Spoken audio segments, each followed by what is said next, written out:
ম্যান্ডির ভিডিও দেখে অনেকেই ভাবছিল ম্যান্ডি মনে হয় এবার গঙ্গায় ঝাঁপ দিল, একজন কমেন্টও করেছে। তো তোমাদেরকে একটা কথা বলে রাখি, ম্যান্ডি গঙ্গায় ঝাঁপ দেওয়ার মতো মেয়ে না। ও এরকম মেয়ে, হাম তো ডুবেঙ্গে সনম তুঝে ভি লে ডুবেঙ্গে, বুঝেছো? তো hey guys, welcome back to my channel. কেমন আছো তোমরা সবাই? আশা করছি সবাই ভালো আছো, সুস্থ আছো। তোমাদের ভালোবাসা, ঈশ্বর আশীর্বাদে আমরাও সবাই বেশ ভালো আছি। তো আমার পুরনো বন্ধু এবং নতুন বন্ধুদেরকে আমার কি বলবো, আন্তরিক ভালোবাসা, শুভেচ্ছা। অনেক নতুন বন্ধু আমার সাথে জয়েন করেছো আমাদের পরিবারে। তো তোমরাও এখন আমাদের পরিবারের সদস্য। খুব ভালো লাগছে। এভাবেই তোমরা আমার পাশে থেকো, ভালোবাসা দিও। তোমরা যে যেখানে থেকো সবাই ভালো থেকো, সুস্থ থেকো, ভগবানের কাছে এটাই প্রার্থনা করি। তো যাই হোক, ভিডিওটা শুরু করি। সেটা হচ্ছে, তোমরা সবাই দেখেছো, আমিও দেখেছি, ম্যান্ডি হচ্ছে বিজনেসের কাজে গুজরাটে যাবে, সুরাটে যাবে। তো এইটা ওরা যেত কয়েকদিন আগেই। সেটা হচ্ছে একটা পুরনো ভিডিও দেখে থাকবে, সেইখানে ওই যে ম্যান্ডির যে বান্ধবী ললিতা, ওই ললিতা যখন যাচ্ছিল তখনই গৃহপ্রবেশে গিয়েছিল।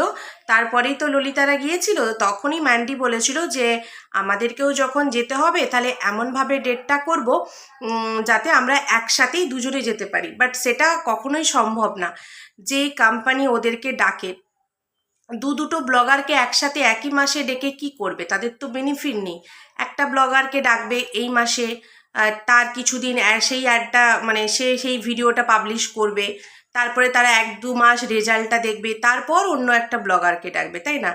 একই জায়গায় একই কোম্পানি একই মাসে দুটো ইউটিউবারকে কেন পয়সা দেবে? দুটো অ্যাড কেন পাবে? তাদেরও তো পয়সাটা লাগে, একটা ভালো টাকাই দেয়। ঠিক আছে, এই যে ব্লগাররা যায়, তো একটা ভালো পয়সায় কিন্তু এরা পায়। সেই জন্যই দেখছো না, ফ্লাইটে যাচ্ছে, ফ্লাইটে আসছে। হ্যাঁ, কি বাহানা দিচ্ছে যে মেয়ের সাথে সময় কাটাতে পারবো, মেয়ের কাছে অ্যাটলিস্ট এসে রাতটা কাটাতে পারবো, মেয়েকে ছেড়ে যাচ্ছি তো তাই ফ্লাইটে যাচ্ছি, ফ্লাইটে আসছি।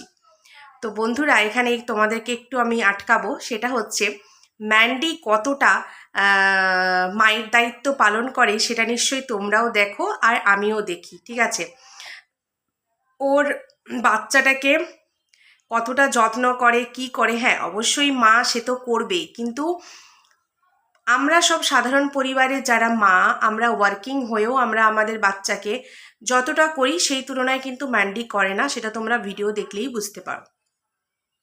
বাকি সময় ওর ভিডিও করতে, এডিট করতে, ঘুমাতে, তারপরে নিজের কাজ করতেই ওর সময় কেটে যায়। ঠিক আছে, ওই খাবার সময় খাইয়ে দিল, বাকি সময় ওই অনাথ আশ্রমে। একজন আমাকে দিদিভাই কমেন্ট করেছে যে ওটা অনাথ আশ্রম নয়, আনন্দ আশ্রম। ঠিকই বলেছ। ওই ঠাম্মার কাছে পাঠিয়ে দিল, বাকি দায়িত্ব ঠাম্মা নেবে। তো যেই ম্যান্ডি, এবার প্রশ্ন হচ্ছে, যেই ম্যান্ডি একটা রাতের জন্য মেয়েকে কোল ছাড়া করতে পারছে না, সেই ম্যান্ডি রাতের পর রাত মেয়েকে অন্য কারো কোলে শুইয়ে কি করে ভাইয়ের সাথে পুরো রানাঘাট ঘুরে বেড়াতো রাতের অন্ধকারে? এই ম্যান্ডি কি করে একটা অন্য মানুষ, অন্য শহরের মানুষের প্রতি বিশ্বাস করে, অর্থাৎ আমি ফারিয়ার কথা বলছি এখানে, ফারিয়ার কাছে ছেড়ে দিয়ে হাজবেন্ড আর ওয়াইফ মিলে মন্দারমণি ঘুরতে চলে গিয়েছিল? বাচ্চার প্রতি যদি এতই ভালোবাসা, বাচ্চার প্রতি যদি এতই টান, তাহলে সেই টানটা কোথায় ছিল তখন? নিজেদেরকে সময় দেওয়ার জন্য কি বাইরে ঘুরতে যেতে হয়? আমার তো মনে হয় মানুষ যখন কোনো ভুল করে তখন সে নিজের ঘরে, তার নিজের পরিবারের কাছে যতটা শান্তি পায়, যতটা তার ভালো লাগে, আমার মনে হয় না তার জন্য তাকে কোনো রিসর্টে গিয়ে তাকে রাত কাটাতে হবে, হাজব্যান্ড ওয়াইফকে সময় দিতে হবে। কে জানি না এই বুদ্ধিগুলো এদেরকে দিয়েছিল যে তোদের মধ্যে এখন মনোমালিন্য চলছে, তুই পরকীয়া করেছিস তো তুই তোর বরকে নিয়ে চলে যা, কিছুদিন বাইরে ঘুরে আয়। কে এই বুদ্ধিগুলো দেয় ভাই? আমার তো মাথা থেকে বেরিয়ে যায়। আর এই পুরুষটাও কীরকম ভাবো, ওর বইয়ের পুরো কেচ্ছা, পুরো ওয়াইটি, পুরো ওয়েস্ট বেঙ্গল, না জানে কোথা কোথা থেকে সোশ্যাল মিডিয়া সবাই দেখছে, জানছে, শুনছে, তারপরেও সে বইয়ের সাথে ভালো টাইম স্পেন্ড করার জন্য নিয়ে গেছে কোথায়? মন্দারমণিতে। তখন মেয়েটাকে কেন নিয়ে যাওয়া হয়নি? মেয়েটাকে কেন একটা পরিবারে ফেলে রেখে দেওয়া হয়েছিল? তাই না? এই কোশ্চেনের জবাব কিন্তু ম্যান্ডির কাছে নেই। আর লোককে বলছে আমরা ডিপ্রেশনে পাঠিয়ে দিচ্ছি। তোর মেয়ের যদি কোনো ক্ষতি হয় তার জন্য সম্পূর্ণ দায়ী হচ্ছে তোমরা নিজেরা, তোমার তোমার বর আর তুমি।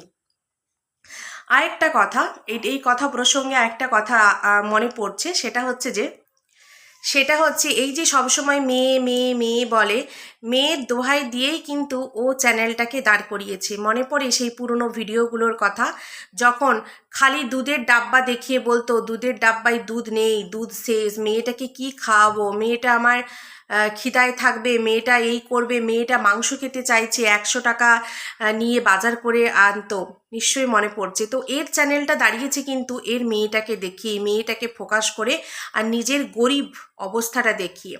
সেই জায়গা থেকে আজকে যখন লক্ষ লক্ষ টাকা ইনকাম করছে, সেই পাবলিককে চোখ রাঙানি দেখাচ্ছে।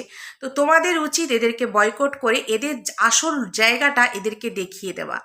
যত ভিউজ কমবে তখন আর কোনো ব্র্যান্ড প্রমোশনও পাবে না, তখন এদের আক্কেল ঠিকানাতে আসবে, যেটা গুন্ডির এসেছে তো এদেরও এসে যাবে।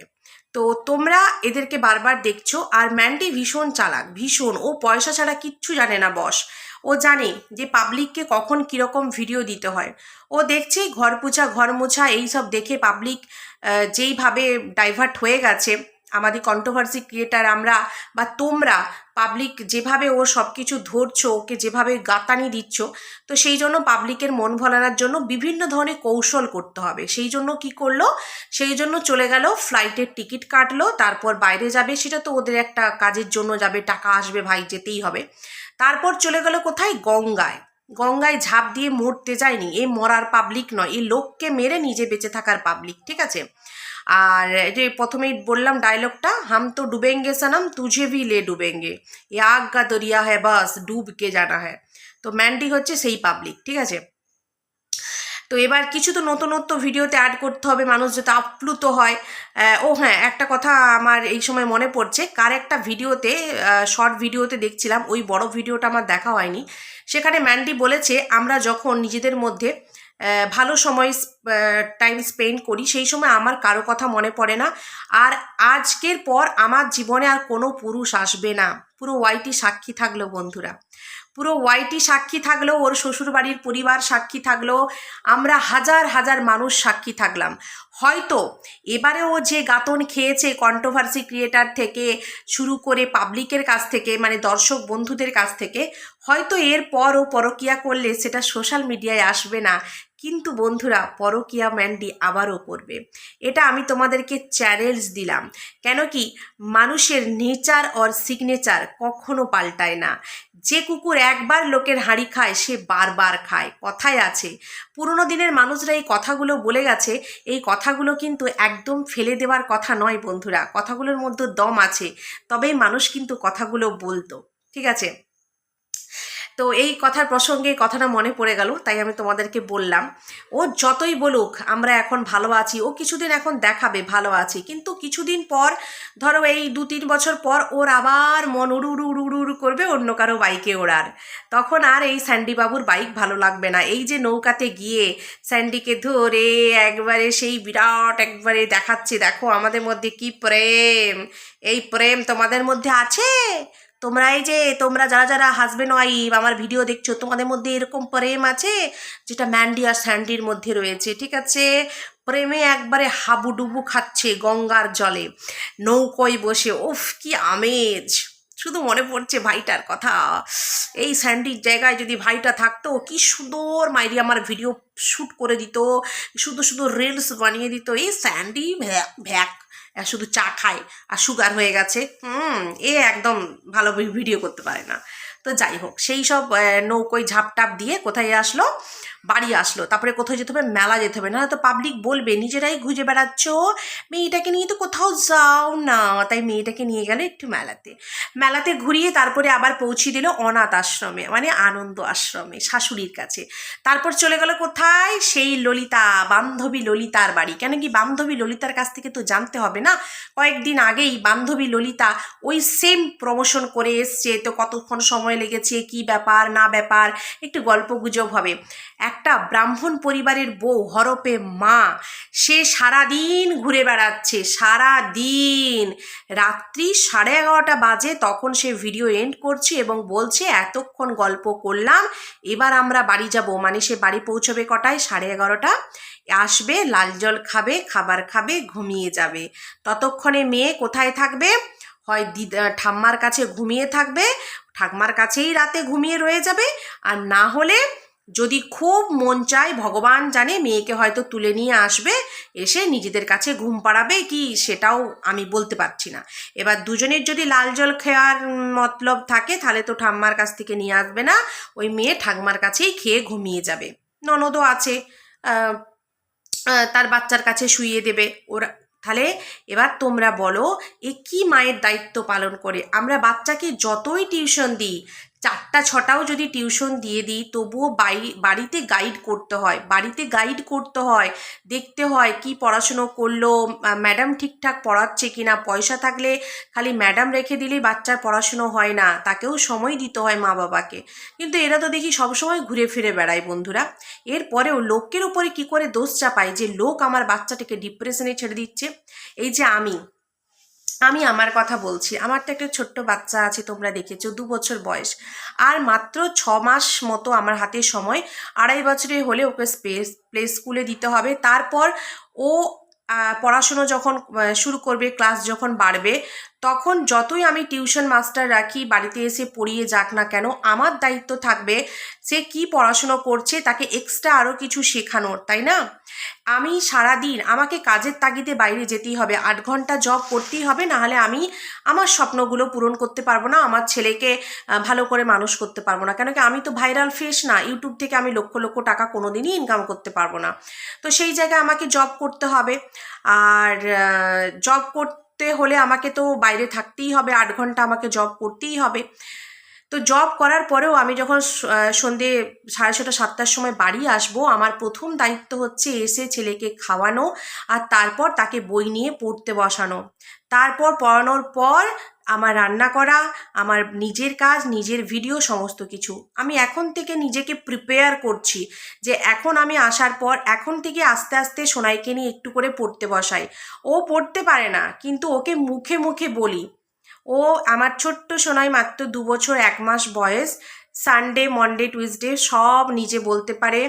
তারপরে ABCD বলতে পারে অর্ধেকটা, 1 থেকে 10 পর্যন্ত বলতে পারে। তোমাদেরকে কোনোদিন ভিডিওতে শোনাবো, বেশ মিষ্টি লাগে আমার শুনতে, জানো তো। তো এগুলো ওকে আমি অভ্যাস করাচ্ছি। আমি প্রচণ্ড টায়ার্ড থাকি, সেই সকাল 5:30 6টায় আমাকে উঠতে হয়, উঠে সংসারে কাজ ছুটে দৌড়ে করে 9:30টার সময় আমাকে অফিস বেরিয়ে যেতে হয়, সেখান থেকে ফিরে আসি 6:30টার সময়, এসে ভিডিও করছি, ভিডিওটা পোস্ট করে ছেলেকে আনতে যাব, এনে ছেলেকে খাওয়াবো, তারপরে আমি খাবো, তারপর ওকে বই নিয়ে পড়তে বসাবো। পড়া হয়ে যাবে, মা ছেলে মিলে খেলা করব। এই মানে টায়ার্ড অবস্থাতেও আমার ছেলে আমাকে বলবে আমাকে ঘোড়া করো, আমাকে ঘোড়া হতে হবে। ও আমার ওপর চড়বে, আমার দুটো কান ধরবে, দিয়ে এরকম এরকম ভঁ করে গাড়ি চালাবে, আর আমাকে পুরো বারান্দা ঘুরতে হবে। আমি ওকে না বলতে পারবো না। কেন বলতে পারবো না? কেন কি, বেচারা সারা দিন আমাকে পায় না, আমার পিসির কাছে থাকে। আমার নিজেরই কষ্ট হয়, আমার নিজেরই মনে হয় যে একে আরেকটু সময় দিই, আরেকটু সময় দিই। কি করব বলো, আমাকে তো চাকরি করতেই হবে, আমার প্রয়োজন আছে চাকরি করার।